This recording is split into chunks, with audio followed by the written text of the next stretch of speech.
अस्सलाम वालेकुम नाज़रीन, मैं हूँ Komal Naqvi. Program tea time with Komal में एक बार फिर आपको खुशामदीद।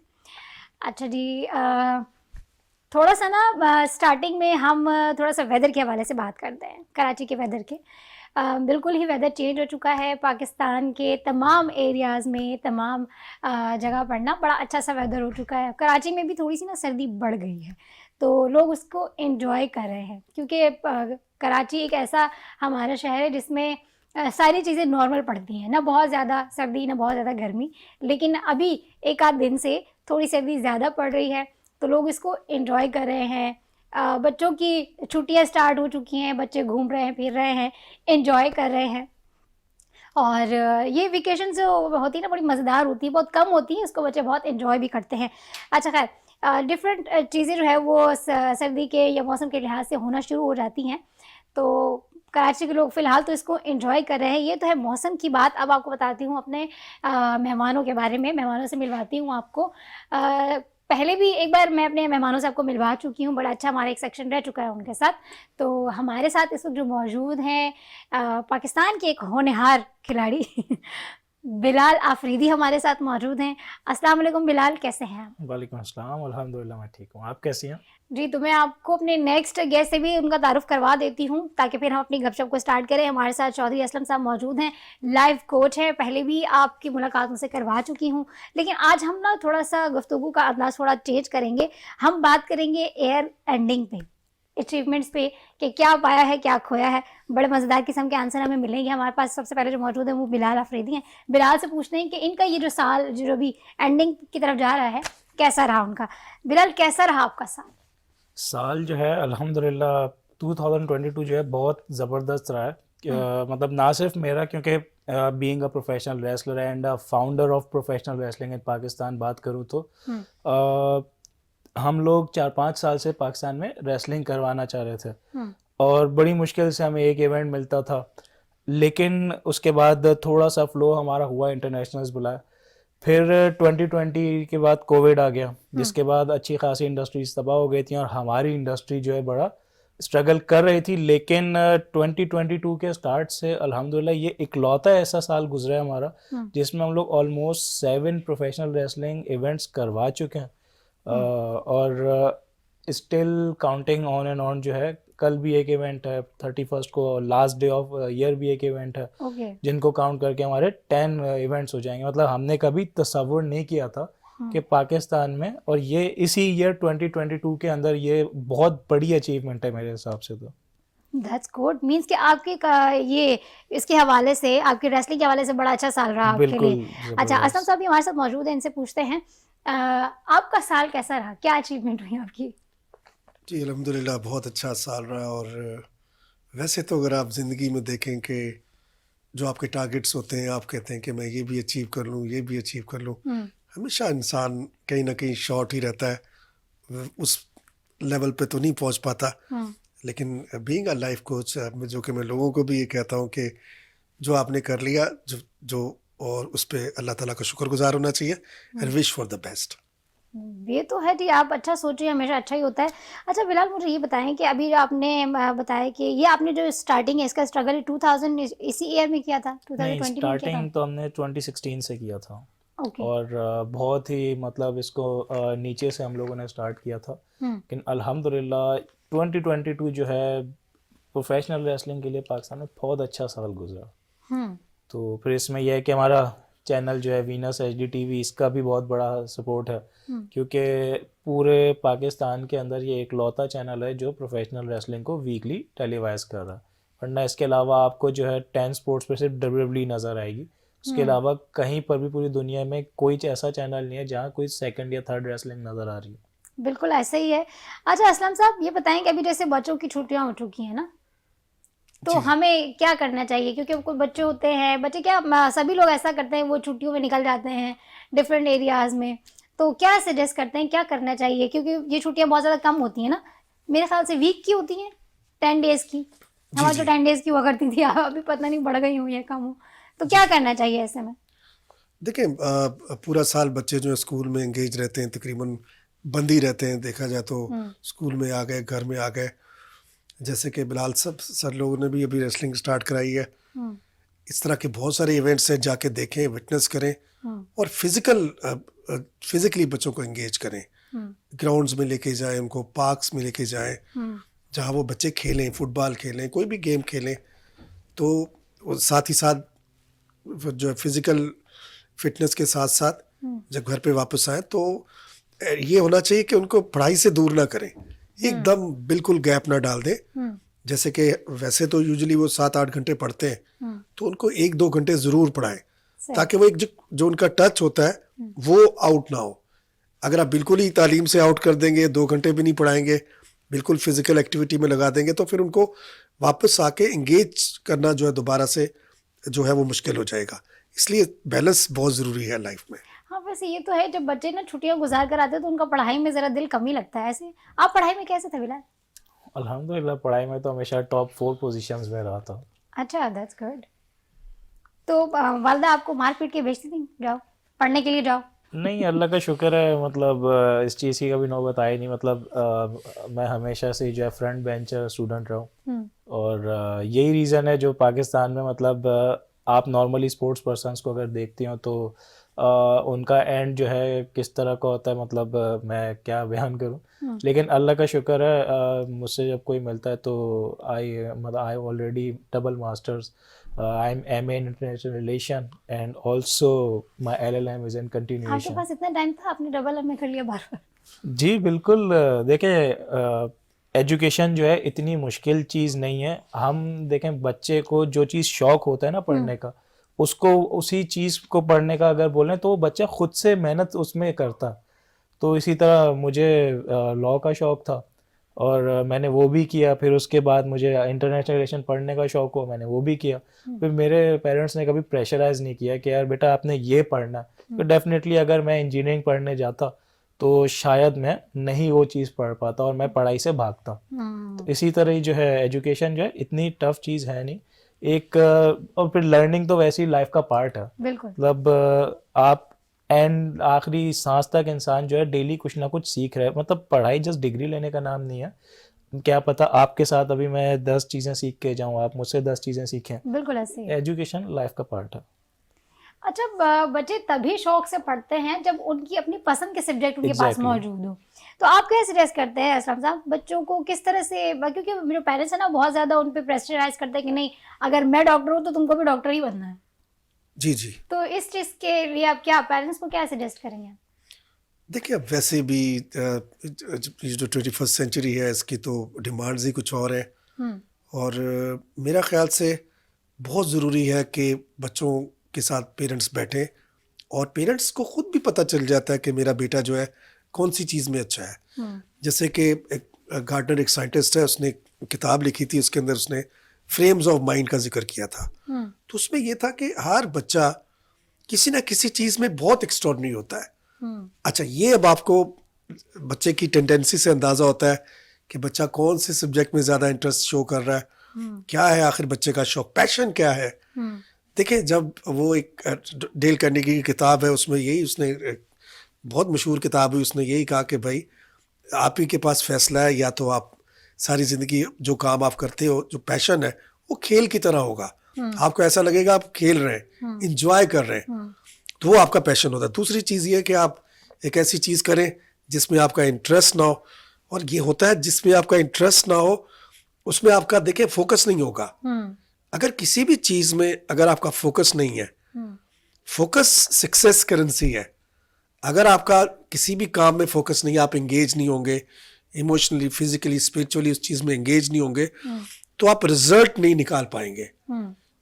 कोई भी चीज़ क्रिएट करने के लिए, किसी भी चीज़ को इनोवेटिव बनाने के लिए क्यूरियोसिटी बहुत ज़रूरी है, और क्यूरियोसिटी उसके बगैर आ नहीं सकती जब तक आपके अंदर पैशन ना हो। तो पेरेंट्स को मैं आपके चैनल के तवज्जो से एज अ लाइफ कोच मैं रिकमेंड करूँगा कि खुदारा वो चीज़ें छोड़ दें। डॉक्टर, इंजीनियर, जो पुरानी चीज़ें थी, 2-3 डिग्रीज होती थी, नहीं, जो आपके बच्चे का शौक़ है, अगर उसमें आपका बच्चा मेहनत करेगा तो वो बहुत आगे जा सकता है। अब बहुत ज़िंदगी में देखिए, there is absolutely no limit. बिल्कुल ऐसे ही है।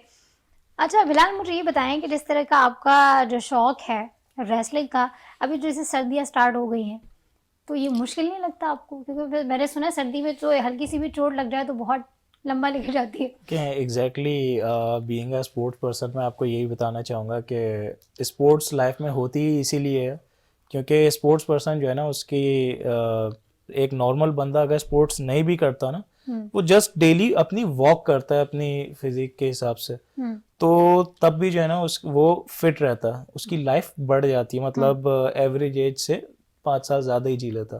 तो अब बीइंग अ स्पोर्ट्स पर्सन हमें इतना ज़्यादा इसमें मतलब फील नहीं होता। बाकी ये है कि मौसम के हिसाब से ड्रेसिंग करके अपनी केयर करना तो इम्पोर्टेंट है क्योंकि हेल्थ ख़राब हो सकती है। अब ये भी नहीं रेसलिंग है, में आप क्या ड्रेसिंग करेंगे? रेसलिंग में तो हमारा वही ट्रंक्स हम जो यूज़ करते हैं वही है, मतलब शर्टलेस होता है। तो और उस टाइम हमारी बॉडी ऑलरेडी बहुत हीट अप होती है तो हमें उस टाइम नई चीज़ का आइडिया होता है कि किस तरह का वो है। और फिर जब डेफिनेटली रिंग में जब हम फाइट कर रहे होते हैं तो आप मतलब माइनस में भी जाएं तो आपको हम जो है पसीने में ही नज़र आएंगे। मतलब इतना ज़्यादा टफ है। एग्जैक्टली। तो आप लोगों का क्या खाने पीने का क्या रूटीन रहता है? क्या किस तरह से चेंज करते हैं उसको, या वही जो रूटीन में चल रहा होता है वही सारी चीज़ें होती हैं नहीं, या चेंज हो जाता है कुछ? डिफरेंट होता है क्योंकि देखें बॉडी टेम्परेचर और बॉडी के अंदर से हम लोगों को अपने जो है बैलेंस रखने के लिए सीज़न के हिसाब से लेना पड़ता है। जैसे अभी जो सीज़न है ये इसमें ड्राई फ्रूट्स का सीज़न है और ड्राई फ्रूट्स अगर हम यूज़ ना करें तो बहुत सारी चीज़ों में हमें इसमें मतलब बॉडी को वो तवानाई नहीं मिलेगी क्योंकि और वैसे भी फ्रूट्स का जो है सीज़न के हिसाब से लेना ज़रूरी है।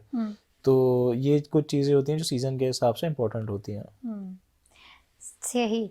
अच्छा, आप क्या सजेस्ट करते हैं असलम साहब बच्चों के लिए इस मौसम में किस तरह से हमें बच्चों की केयर करनी चाहिए? क्योंकि बच्चे जो है ना वो बहुत ज़्यादा केयरलेस होते हैं और वो उन्हें खेल कूद में उन्हें नहीं समझ में होता, वो सर्दी में भी जा रहे हैं गर्मी में भी जा रहे हैं। तो क्या सजेस्ट आप करते हैं कि किस तरह से बच्चों की केयर की जाए? देखिए हमें बच्चों को कंफर्ट जोन से बाहर निकालना पड़ेगा। सक्सेस जो होती है, जो कामयाबी होती है, वो हमेशा कंफर्ट जोन से बाहर होती है। बल्कि जो जापानीज लोग हैं वो तो अपने बच्चों को पानी में डालते हैं। छोटे बच्चे को जो पैदा होता है उसको थोड़े से बाद ही पानी में डाल देते हैं, कहते हैं तैरो भाई। तो बच्चे जो है होते हैं वो बहुत उनके अंदर जो है ना वो बहुत इंड्योरेंस बहुत होती है आम हम लोगों के मुकाबले में। आप देखेंगे बच्चे सारा दिन खेलते रहते हैं, खेलते ही रहेंगे, खेलते थकेंगे नहीं। तो बच्चों को लेट देम प्ले, जब थक जाए जितना खेल सकते हैं खेलें।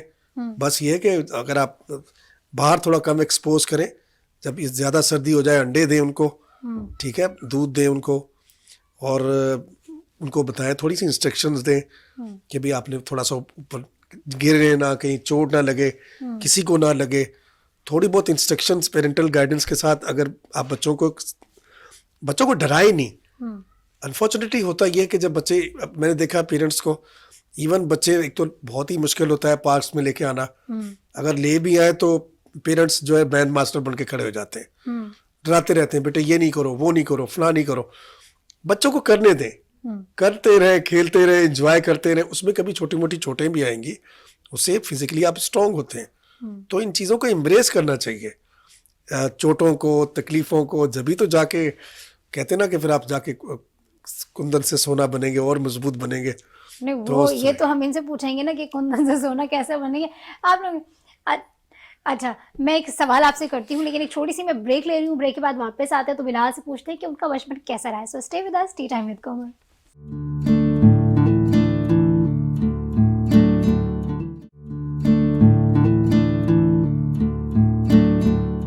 वेलकम बैक जी, टी टाइम विद कोमल में एक बार फिर आपको खुशामदीद। तो मैंने आपसे कहा था कि मैं पूछूंगी कि बिलाल का बचपन कैसा रहा है, क्योंकि वो एक रेसलर है और पाकिस्तान का मुस्तकबिल है। तो बिलाल कैसा था आपका बचपन?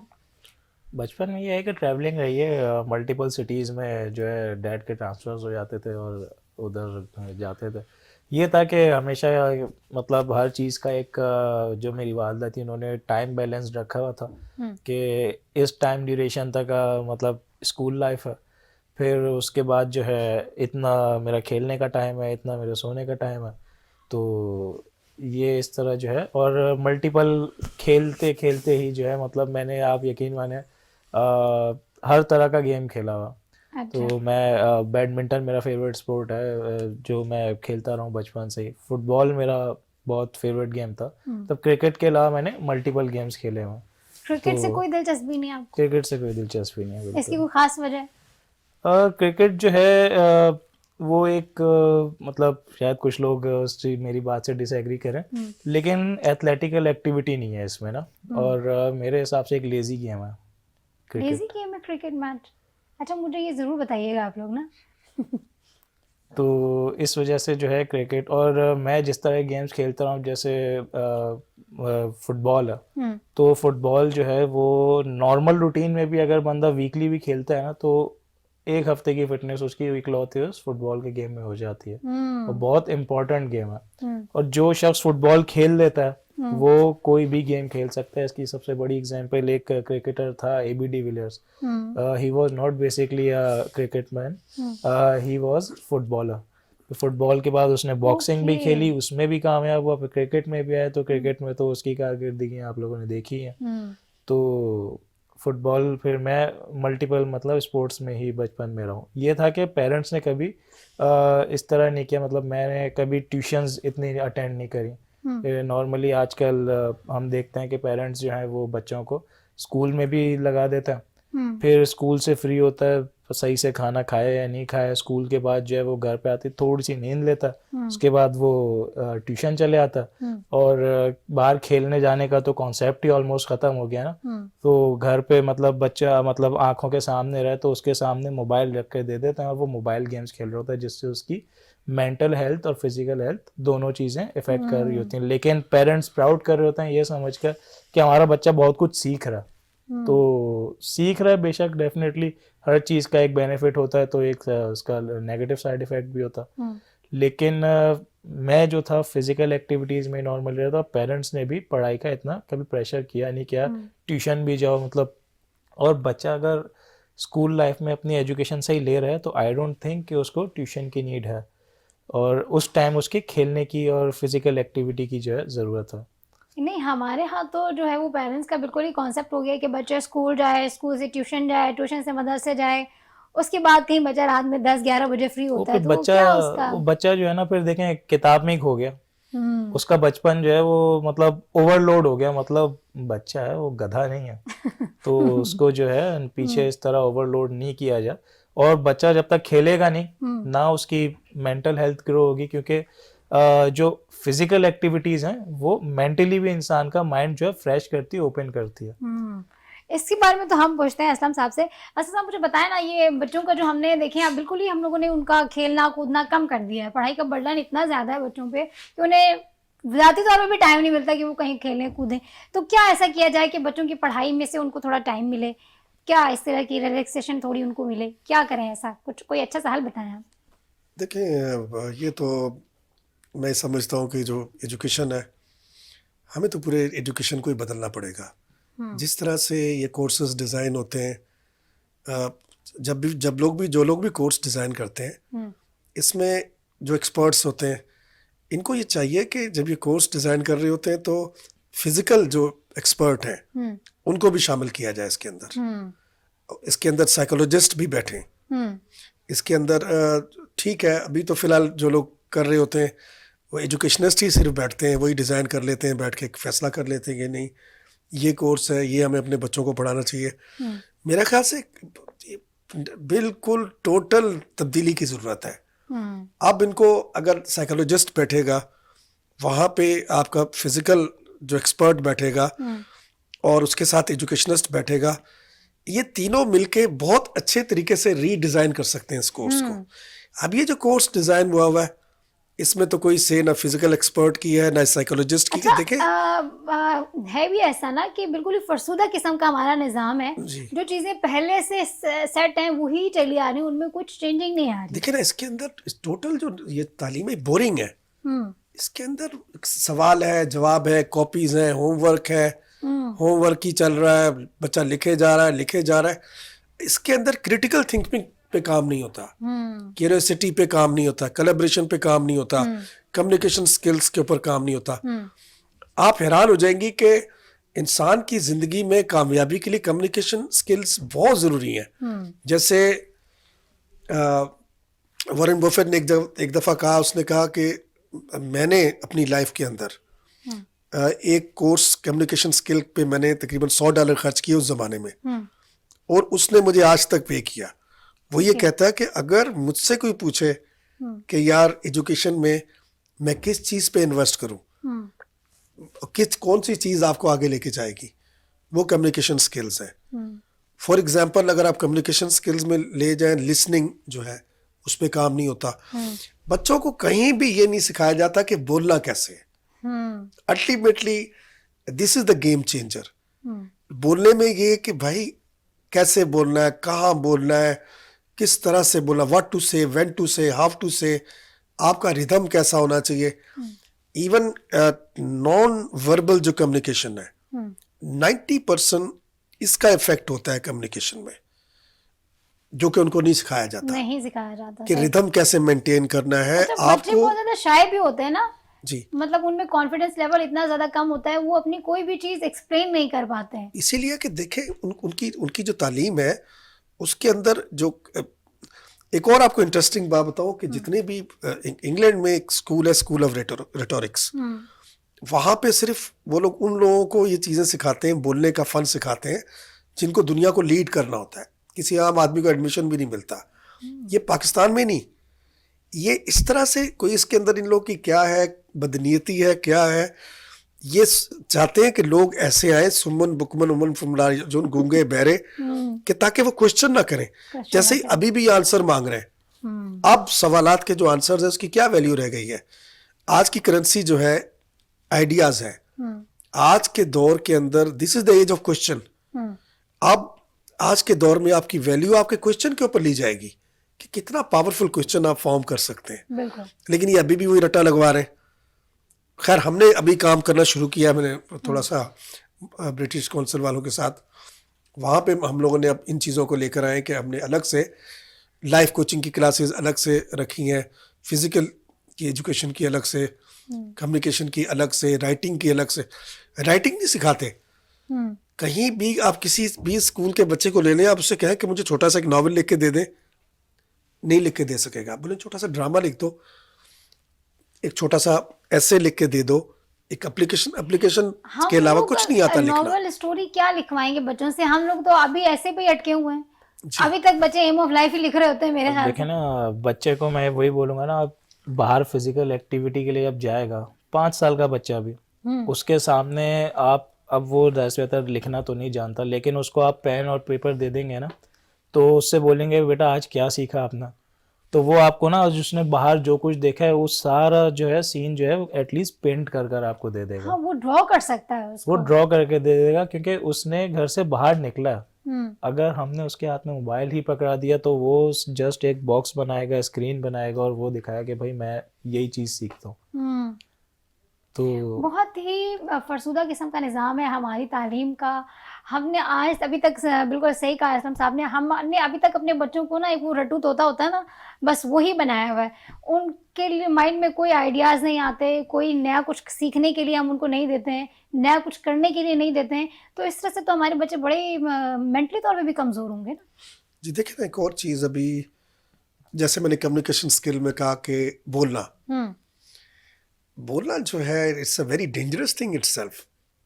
बोलना अगर आप देखें दुनिया में, अगर हम लोग भी अपनी लाइफ को एनालाइज करें, बोलने से कुछ लोग इंतहाई अच्छा बोलते हैं, उनका बोलना बहुत पसंद आता है, और कुछ इंतहाई सख्त बोलते हैं कि उनकी अच्छी बात भी पसंद नहीं आती। मैं जब मैं बोलने की बात करता हूँ ना, देखे ना आप हम लोग खुद एनालाइज करें अपनी लाइफ के अंदर कि बहुत सारी जिंदगी में मौकों में हमें महसूस होता है काश मैं ना बोलता। बोलने, आप देखें बोलना ही सिर्फ नहीं है, the words are very very powerful that you are speaking. अच्छा, वर्ड्स होते हैं, लोग ये समझ नहीं पाते, हम तो खैर इस पे मैं स्पेशल ट्रेनिंग देता हूँ कि व्हाट आर द वर्ड्स। अल्फाज जो होते हैं वो जिंदा होते हैं। अल्फाज जो उसकी वाइब्रेशन होती है, जो भी आप बोलते हैं वो जाके वापस पलट कर आपके पास आते हैं। तो कंटीजियस होते हैं वर्ड्स। क्या लफ्ज आपने बोलना है मुंह से पता ही नहीं होता, लोग बोले चले जा रहे हैं, बोले चले जा रहे हैं।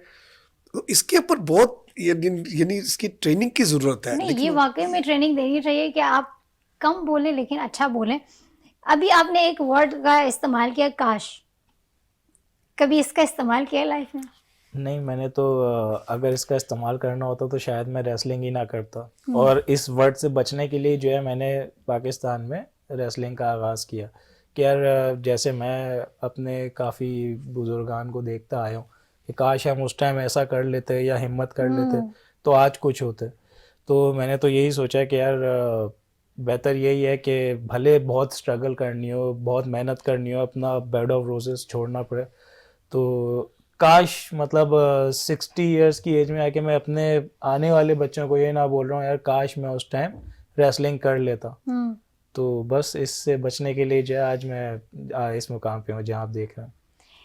जिंदगी में बहुत सारी चीजें होती हैं जो ये जो वर्ड अभी आजम साहब ने कहा ना कि काश हम उसको लगा देते हैं काश, तो हमारे जो पिछले गुजर चुके हैं बुजुर्ग उनकी जिंदगी तो मुझे लगता है काश ही काश रह चुका है, लेकिन लोगों में अब थोड़ा बहुत चेंज आ रहा है, लोग उसको चेंज करते हैं। अच्छा मुझे ये बताएं बिलाल, नए साल की क्या प्रिपरेशन है? पुराने साल में तो आपने अपनी अचीवमेंट बताई कि ये सारी चीजें हैं, अब आगे क्या सोचते हैं आप, कहाँ देखते हैं खुद को? अब आगे यही प्लान है कि हमारे इंटरनेशनल इवेंट्स बहुत सारे हैं और मल्टीपल कंट्रीज़ तो मतलब दुबई या मलेशिया या इधर तो हम नेपाल तो होके आ चुके हैं। एक होता है ना कि प्रोफेशनल रेसलर को क्योंकि जो प्रोफेशनल रेसलिंग का जो मेन हब है वो यूएस है, तो वहाँ अब तक नहीं जा सके थे, तो कि फिर मेन WWE AEW जैसी कंपनीज भी वहीं हैं। तो अब यह है कि अल्हम्दुलिल्लाह we are now more popular in USA as well. तो मल्टीपल कंट्रीज़ जो हैं यूएसए से उन्होंने हमें ना सिर्फ मुझे बल्कि मेरे जो 20+ और जो अपने हाथ के बनाए रेसलर्स हैं उन सबको जो है इनविटेशंस हैं। तो मतलब मैं अकेला ही नहीं, जो हमारे और जो रेसलर्स हैं वो भी इंटरनेशनल अब टूर्स के लिए रेडी हो गए। तो न्यू ईयर में यही प्लान्स हैं कि पाकिस्तान में तो हमारे इवेंट्स होते रहेंगे जैसे चल रहे हैं अल्हम्दुलिल्लाह। अब ये है कि इंटरनेशनल जो है हमें मतलब इंटरनेशनल मार्केट पे भी पाकिस्तान होता हुआ नज़र आएगा, ये हमारा न्यू ईयर का इंशाल्लाह प्लान है। अच्छा जी, न्यू ईयर का प्लान तो हमें बता दिया बिलाल ने, इनसे आगे भी गुफ्तगू करती हूँ, लेकिन एक छोटी सी ब्रेक ले रही हूँ, ब्रेक के बाद वापस आते हैं तो फिर असलम साहब से पूछते हैं कि उनके क्या प्लान है। So stay with us, tea time with कोमल।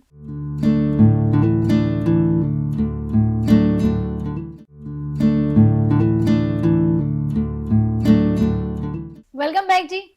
अच्छा हम बात कर रहे थे कि क्या है हमारे प्लान न्यू ईयर में, हम क्या करेंगे। असलम साहब मुझे बताएं आपके अपने ज़ाती तौर पे क्या प्लान है एज अ लाइफ कोच?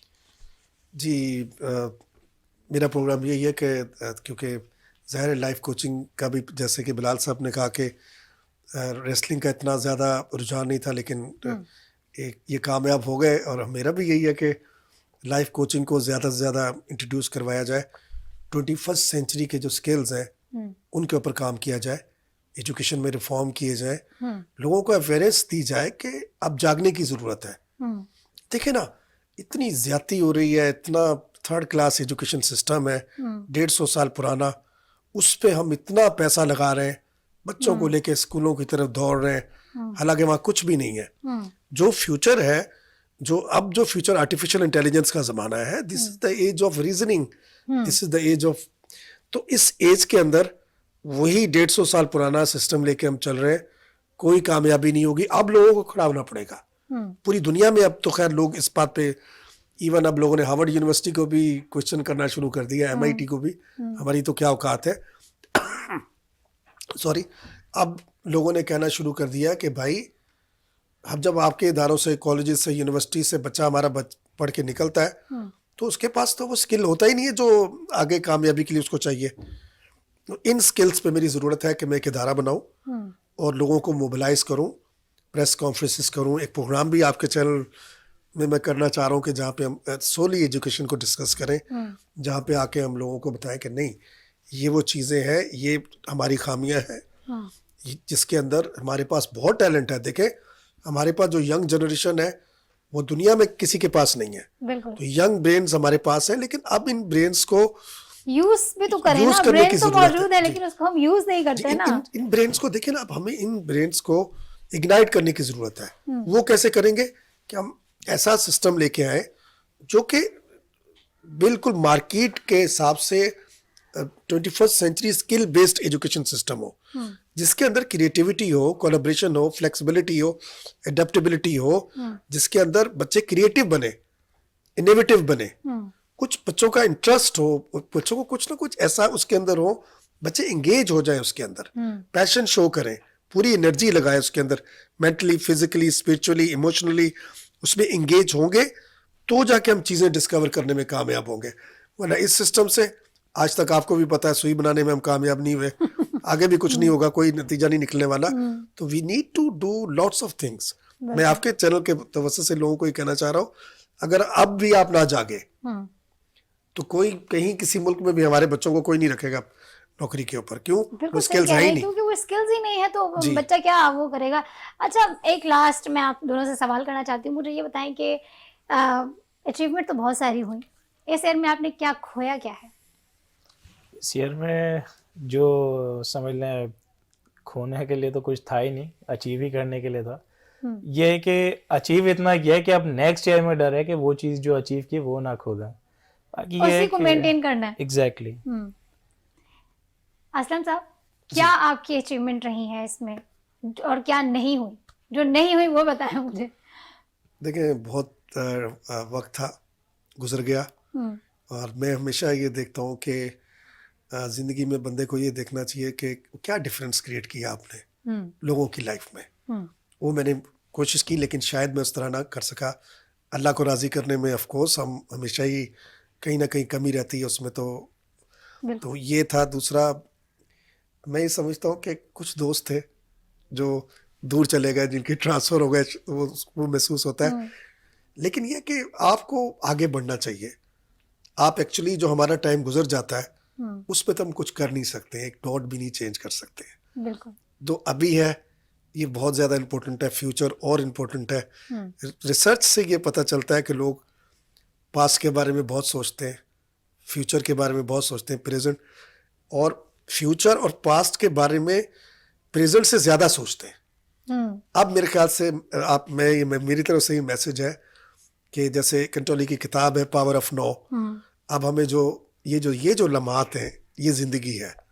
अब हमें पूरे अटेंशन के साथ जो भी टाइम है, अल्लाह ताला की तरफ से रहमत, जो भी अल्लाह ताला ने हमें वक्त दिया है, इसको हम सही तरीके से इस्तेमाल करें, अच्छे तरीके से इसको यूटिलाइज करें।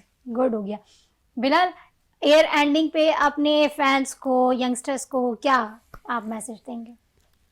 मेरा मैसेज यही है कि जैसे आज हमने एजुकेशन के बारे में भी डिस्कस किया, तो वही यही मैसेज करना चाहूँगा जो बच्चे हैं, जो समझते हैं कि भाई सुबह मॉर्निंग में स्कूल में पढ़ाई नहीं होती है और हम कोचिंग जाके पढ़ लेंगे, और उस टाइम जब इनको खेलना चाहिए और अपनी क्रिएटिविटी स्किल्स बढ़ानी चाहिए, क्योंकि जब बंदा बाहर होता है उस टाइम ट्यूशन को देने के बजाय उस टाइम अपने खेल कूद में ध्यान दे, और स्कूल्स को सुबह जो है मतलब अपने दिन का आगाज़ सुबह 5 बजे कर देना चाहिए।